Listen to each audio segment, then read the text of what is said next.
welcome to Better Together, a podcast about the Southern Baptist Convention's cooperative program presented by SBC this week. I'm Lawrence Smith. Well, Lifeway has a long history of helping people grow as disciples of Jesus Christ. Today, we're visiting with Lifeway President Ben Mandrell and Carol Pipes, the Director of Corporate Communications for Lifeway, to learn about the history and how cooperation is vital to what you guys are doing. Now, I know you do not receive, Lifeway does not receive cooperative program funds, but I know that cooperation is still very important to you. Talk about that. Absolutely. We love to give. You know, Jesus says it's better to give than to receive. And even this week, we've spent a lot of money and time being here at the SBC so that we can set up a really nice relational space with coffee and chairs and plenty of good books, because pastors love books. And pastors love coffee. That's true. Maybe more than most.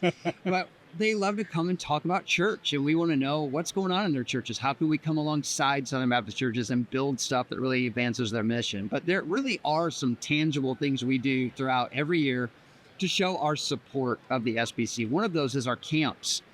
We have over 100,000 kids in our camps across the country every summer, and in each camp, we have missions videos carefully prepared about the IMB, NAM. They'll follow the story of one of our favorite missionaries of the year, or our favorite church planners, and they take up an offering. And all that extra concessions money gets collected, and at the end of the summer, it's normally over $500,000 that we get to give to Lottie and Annie. So that's one way that we get to give. And over the past 40 years, campers have given over $17 million. That's incredible. To missions, to Southern Baptist missions. So we have a long history of being partners with NAM and IMB. And there's been a lot of conversation about, are we calling out the called? At camps, we do that really well. I mean, the number of kids that feel called to be missionaries or pastors or, you know, women's ministry leaders, like it all comes out of that camp environment. So we're feeding the pipelines of all of our seminaries and all of our entities. The other thing I would say, and I'll let Carol jump in, but you know, the ACP is no small undertaking. It is a massive research project every year to compile all that data for churches, including membership and baptisms and attendance, and every state likes to do it a little different. So very few people understand the complexity and time that we spend at no expense to the SBC to just gather all that so that the convention can have good data to understand what trends are happening. And it is a cooperative effort. Lifeway is not doing the annual church profile on our own. We have to work with every state convention. We have to work with the local associations to make sure that we're having those touch points with all of our local Southern Baptist churches throughout the convention. So it is not something that we could do by ourselves. It is a really beautiful picture of cooperation. And those are just two things, the camps, the annual church profile, but also curriculum. Talk about how that kind of ties to what you're doing as far as cooperation is concerned. Yes, our curriculum, since the history of Lifeway, has had a missions education part of it. That was something that our founding president, James Frost, really believed that Sunday school was essential to raising up future missionaries, future church leaders.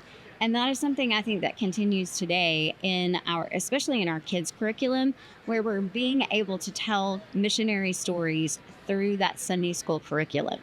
My church does the Gospel Project on Wednesday nights, and a couple of years ago, during the curriculum series, they were learning about Annie Armstrong. And so my children's minister invited me to come in and talk about Annie Armstrong.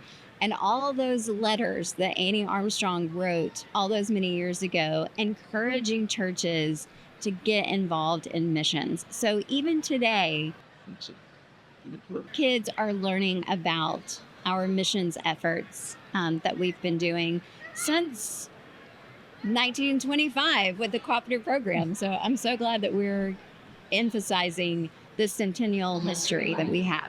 What about B&H Publishing? That's also part of what you do, publishing. Well, we like to publish things that support our missionary efforts, but also just when we see rising voices in the Southern Baptist Convention, of course, we're trying to come alongside them and say, how could we publish you? How could we create, take your message and turn that into a resource. So we do that very carefully and strategically. And then one of the things about kids that Carol didn't get a chance to mention was just we do missions moments in all of our vacation Bible schools. Oh, yeah. And so the thousands upon thousands of kids every summer that learn about missions through VBS. So and they also encourage them to take up a missions offering during VBS and send those dollars to our cooperative missions efforts. Now, Ben, you just created a new study series aimed at helping the local church. Talk about that and how your past as a pastor influenced that. Well, that study is called Together, and it's really taking a look at Acts chapter 2 of how that local church at the very beginning was a group of people that were committed to being together a lot. They met every day in the temple courts. They would gather in each other's homes. There was a constant relational touch point.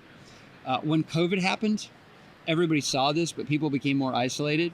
When it was over, people did come back to church, but pastors have had a harder time getting people to commit, to serve, to be in a group, to get more plugged in. Yep. So that study was really a response to that for churches that are trying to figure out how do we help our people understand that it's not just about clicking, a punch card on Sunday morning, but what else can you do to serve the body of Christ? And so that it's so imperative that people spend more time together, not less. You touched on this briefly, but this is the centennial of the cooperative program. So talk about the history, how far back the cooperation Lifeway is involved in with Southern Baptist.